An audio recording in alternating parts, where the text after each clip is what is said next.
Esto es Espacio de Gestión, el podcast de la Maestría en Gerencia Social de la Pontificia Universidad Católica del Perú, liderando la gestión para el desarrollo. Hola, ¿qué tal? ¿Cómo están? Muy buenas tardes.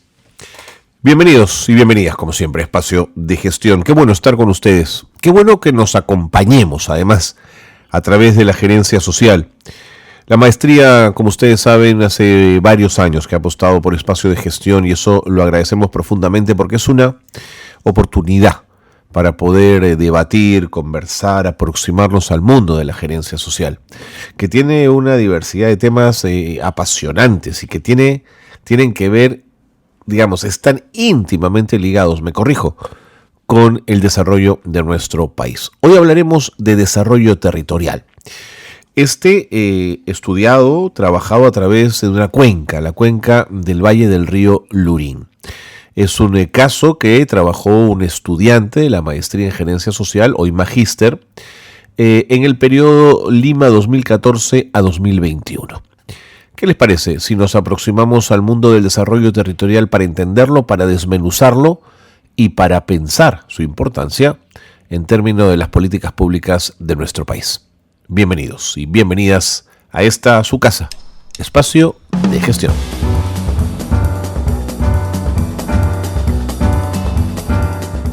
Vicky, como lo habíamos anunciado y como es parte habitual de nuestro programa, queremos ahora retomar la conversación abierta y franca con quienes han sido parte de la maestría en gerencia social, con quienes hoy son magísters en gerencia social y cuya investigación de grado siempre nos da espacio para conversar y para aproximarnos al mundo de la gerencia social.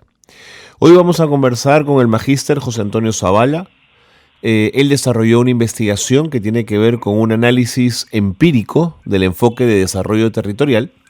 Él se abocó a un estudio de caso en la cuenca del Valle del Río Lurín y lo hizo en el periodo 2014-2021. José Antonio está con nosotros y yo quiero agradecerle muchísimo que se haya tomado estos minutos para acompañarnos. José Antonio, ¿cómo estás? Hola Carlos, ¿cómo estás? Un gusto, gracias por la invitación. Muy bien, dispuesto a colaborar con la información. Bien, comencemos. Cuando se habla de enfoque de desarrollo territorial y te centras en la cuenca del Valle del Río Lurín, ¿por qué estableces esta delimitación geográfica y esa extensión territorial que te ofrece el Valle del Río Lurín? ¿Por qué era interesante para ti?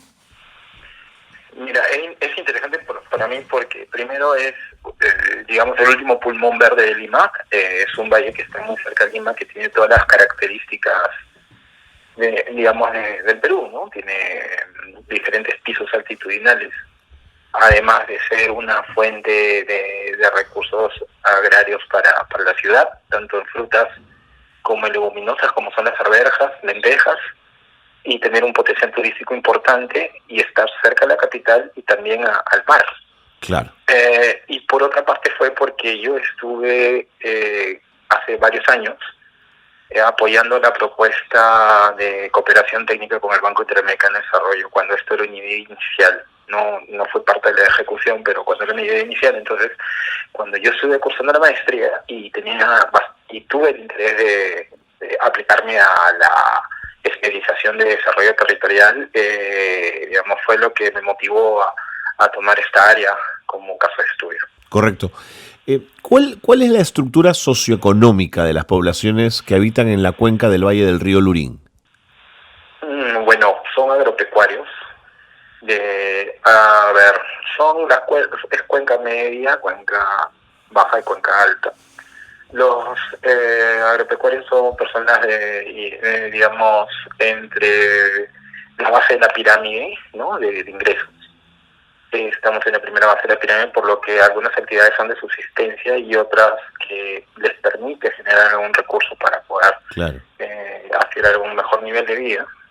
Son agropecuarios con acceso a fuente de agua, con recursos suficientes como para producir frutales, inclusive transformarlos en néctares, y en otros casos para asociarse para vender en producción grande leguminosas, que son el producto que es el bandera, ¿no? En ese lugar, que son alberjas y lentejas que se han podido llevar inclusive a mercados mayoristas por la vinculación que tienen ellos con familia. Pero por el apoyo del proyecto en ese momento, que lo llevaba el CCBB, se pudo hacer nexos con supermercados. Claro. Y colocar también productos transformados desde los frutales, como néctares y mermeladas, lo que implicó también una transformación a nivel de gestión de los hogares que estaban trabajando. Entiendo. Uh-huh. ¿Y cuál ha sido la evolución histórica de ese desarrollo territorial en la cuenca del Valle? Esa es una buena pregunta, porque es una trayectoria. Mi tesis es una fotografía. Claro. Porque si bien estoy tomando algunos años, es una sección solamente de la trayectoria. Hace como 20 años en Procuenca, que era una organización que se formó con diferentes organizaciones de la sociedad civil y también dentro del Valle del Lurín, e inició el proyecto a nivel de desarrollo agropecuario, ¿no? Tratando de que las fuentes de agua fueran las suficientes como para desarrollar la productividad del valle. Y durante esos 20 años, el mismo alcalde de Lurín llevó a que las cosas comenzaran a desarrollarse, generando a través de proyectos de inversión pública los reservorios de agua en la cuenca alta, a través de acumulación de agua de lluvia, y esto generó que el valle fuera verde. Sin embargo, era necesario también transformar la producción. Claro. Y eso lo que ha traído como consecuencia es, quizás un poco corto el tiempo para explicarlo, pero que a lo largo de 20 años haya una transformación positiva, ¿no? De no solamente ventas en conjunto y que hay ingresos, sino que también la calidad de vida suba. Porque al final eso es lo que redunda, o el impacto que genera, ¿no? El trabajo en una persona, ¿no? Que mejore su calidad de vida, ¿no? Claro, porque claro. Los ingresos son un medio para eso. Entonces, si bien comenzó a generarse mayores ingresos, hubo mayor enfoque por desarrollar áreas que eran turísticas. En ese caso, la misma Antioquía se desarrolló desde el punto de vista turístico, y había otras zonas que ya comenzaron a ver que necesitaban mejorar, ¿no? Sus carreteras, sus vías de acceso, sus servicios. De acuerdo. Entonces, ha habido un cambio de visión también, ¿no? ¿Hacia dónde? Hacia una visión más próspera de lo que es el territorio, ¿no? De primero considerarlo no solamente como el hogar, sino como un elemento productivo y de integración entre diferentes distritos que forman la cuenca. Yo creo que se puede desarrollar para que sea un lugar próspero. Interesante. Y sea visitado por otras personas que puedan hacer turismo.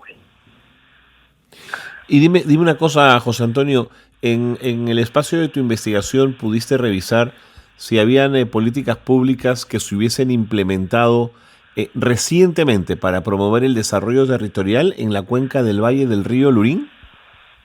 Recientemente habían las políticas de desarrollo territorial que, salen desde como 20 años. Recientemente ha habido cambios de zonificación, dentro del Valle del Lurín, que de repente van un poco a afectar la zona de desarrollo agrario, pero en estos momentos, después de la pandemia, no se ha actualizado sobre el tema de la legislación actualmente, pero sí he visto que hay proyectos de cooperación internacional que han tomado la posta sobre lo que se ha desarrollado anteriormente.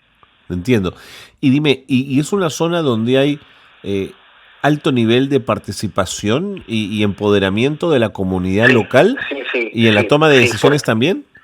Sí, claro, porque digamos los alcaldes desde hace 20 años han comenzado a empujar el tren ellos mismos, y ha generado que los socios de las organizaciones productivas participen, tanto su familia como los líderes de las comunidades.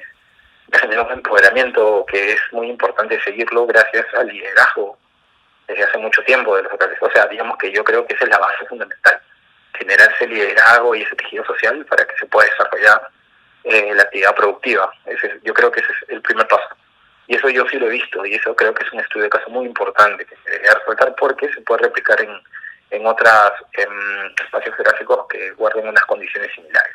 Qué interesante. José Antonio, tengo varias preguntas que hacerte, pero tengo que irme con las noticias de Gerencia Social. Por favor, no te vayas. Quédate un rato más para seguir conversando. De acuerdo.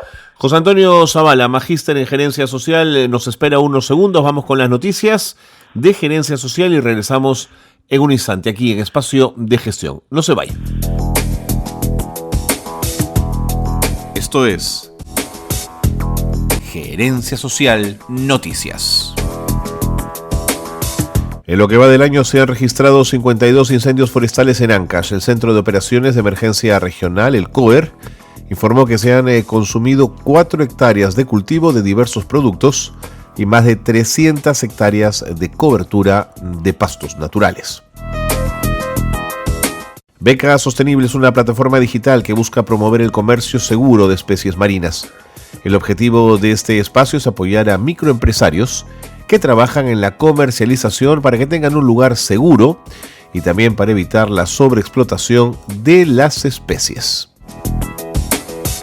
Y en Ayacucho se realizó la campaña Corazón Azul que lideró Tania Vilasosa, vicegobernadora regional de Ayacucho. Esta campaña buscaba sensibilizar a la ciudadanía acerca de la trata de personas y para ello se brindó una serie de charlas de sensibilización e información a la comunidad. Hasta aquí las noticias de Gerencia Social que marcan la actualidad. Seguimos en el programa, qué bueno que se han quedado con nosotros. Estamos conversando con un exalumno de la maestría, hoy magíster en Gerencia Social, él es José Antonio Zavala, y estamos conversando sobre su tesis que tuvo que ver con el asunto de desarrollo territorial en la cuenca del Valle del Río Lurín en el periodo 2014-2021. Él hizo un estudio de caso. José Antonio, en este momento, más allá de lo agrario, ¿qué otros recursos naturales y medioambientales cuenta el Valle del Río Lurín? Mira, los recursos medioambientales son, digamos, el área es verde, tiene ríos, tiene lugares muy apropiados como para visitar, hacer turismo vivencial y también hacer visitas puntuales, ¿no? Al lugar. Tiene campos agrícolas, tiene espacios verdes para la recreación. Es como si resumiéramos en diferentes puntos altitudinales el Perú, ¿no? Puedes llegar hasta una zona muy alta donde la lluvia y la niebla son predominantes. Tienes también accesos, ¿no? a vías de turismo de ruta. Digamos, hay diferentes tipos de recursos naturales, pero además el sector que se puede desarrollar es el turístico. O sea, creo que estoy redundando en eso, pero lo que sucede es que para trabajar un desarrollo turístico se necesita articular todo en un plan estratégico según los municipios, generar un análisis de brechas para ver qué se puede cerrar en el corto plazo para planificar estratégicamente y así ofrecer servicios en conjunto, porque la parte agrícola ha sido, digamos, una fuente importante de ingresos, pero, digamos, llegar a un segundo nivel de desarrollo, o sea, más alto, se puede hacer a nivel turístico, y eso implicaría como un salto cuántico. No sé si me dejo entender en ese sentido, pero yo creo que con el tejido social de liderazgo se puede generar, digamos, que es el segundo reto, ¿no? Digamos, como siguiente nivel. Interesante. Ahora, del estudio del caso, la posibilidad de pensar en el desarrollo con un enfoque territorial, ¿qué ventajas se encuentra y qué complicaciones se encuentra también, José Antonio? Mira, las ventajas son que al tener los incentivos alineados desde las autoridades hasta los hogares, los acuerdos son bastante eficientes, y esto implica que, por ejemplo, si se están de acuerdo en generar tecnología para el riego, va a ser bastante pertinente y eficiente su implementación, y la capacitación y la voluntad de trabajar también. Las dificultades son justamente si es que no hay un acuerdo determinado en gran parte de la población, pero, o sea, si partimos que hay un liderazgo y la gente está alineada, sí. Ahora, una complicación podría ser, por ejemplo, el caso haciendo ejemplificación con el caso, si los productores están acostumbrados a comerciar con mercados y luego pasan a clientes más formales e institucionales, el tema de control de calidad sí es un reto. Entonces eso implica capacitación, pruebas, ensayo-error. y eso es un proceso que lo tienen que asimilar bien, que quizá que no están acostumbrados porque sus ventas eran de muy corto plazo, ¿no? Claro. En cambio el otro implica como un proceso de aprendizaje. Y, digamos, ese tipo de elementos que son beneficiosos en un mediano plazo quizás no sean vistos tan buenos como un corto plazo. Es como cuando uno estudia, ¿no? O sea, los beneficios de lo que uno estudia no lo ve al año, sino lo ve después de la carrera y después posteriormente más adelante, ¿no? Entonces, digamos que se guarda ese sentido. Y otra variable es que si, por ejemplo, extrapolamos el caso de Valle del Lurín a otras regiones, sería el tema político. O sea, cuánto están alineados los incentivos políticos a los programáticos sobre la población, ¿no? Digamos que encontrar un justo medio, porque todos los territorios, más allá de esos recursos que tengan, necesitan tener, digamos, un cierto nivel de capital social para poder trabajar.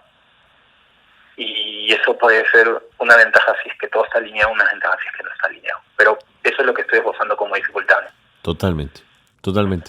¿Y cuáles son las lecciones que pueden extraerse de la experiencia de desarrollo territorial en la cuenca del Valle del Río Lurín, que, como bien has señalado, tengan esta capacidad de replicabilidad? Tú me dices, claro, hace falta un liderazgo, pero tú dirías que esto tiene sentido en los valles costeños. ¿Pensarías que también es replicable en el mundo andino? ¿Qué sensación te deja eso?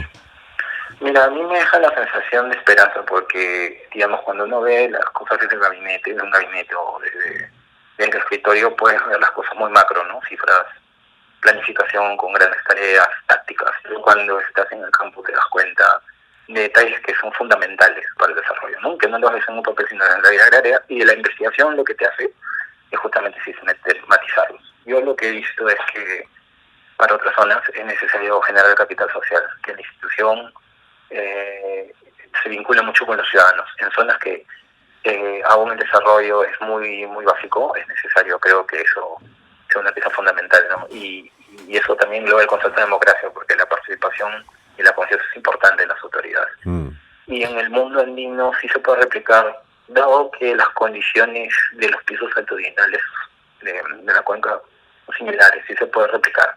Pero yo creo que su puesto fundamental es que realmente desde los municipios se compre el problema de cerrar las brechas productivas, económicas, sociales, porque sin eso, o sea, no se va a lanzar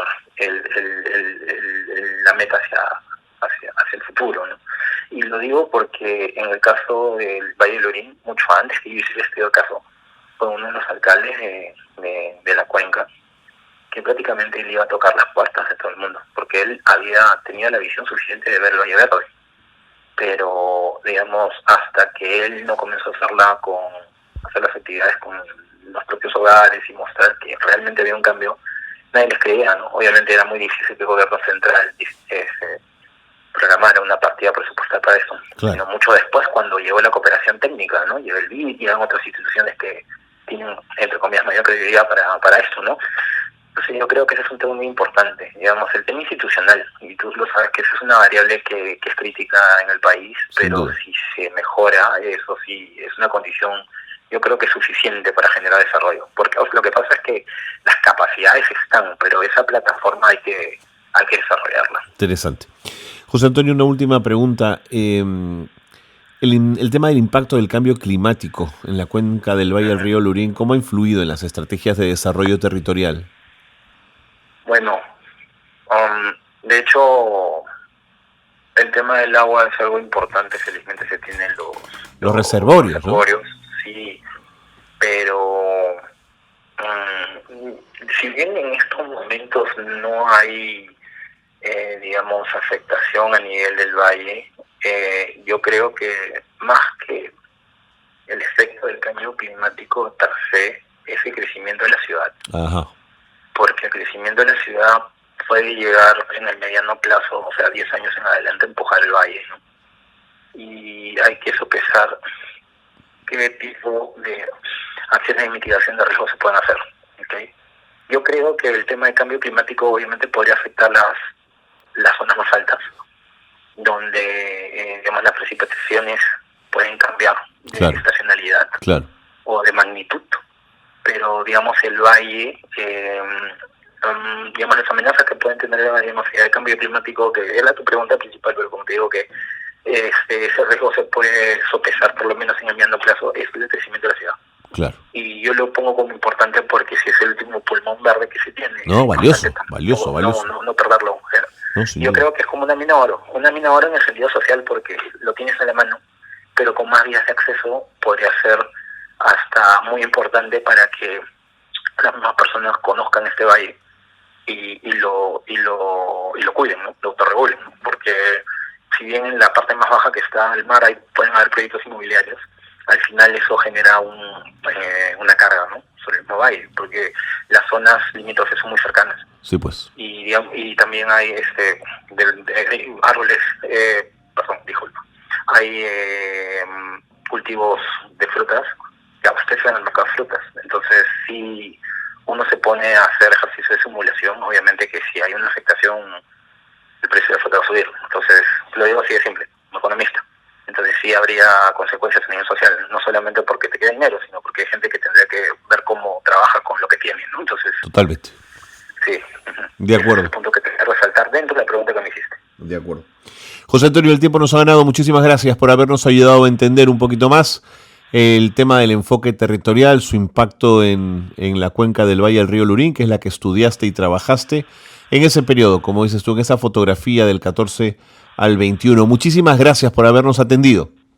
A ti, Carlos, gracias por la oportunidad de difundir el trabajo y espero que la gente en general se interese por el valle y, digamos, las consecuencias que tiene un estudio de este tipo. Totalmente.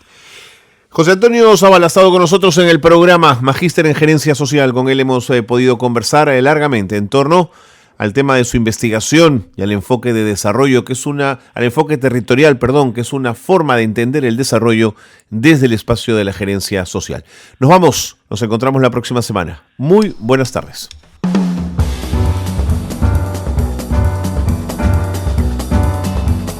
Hasta aquí una nueva edición de Espacio de Gestión.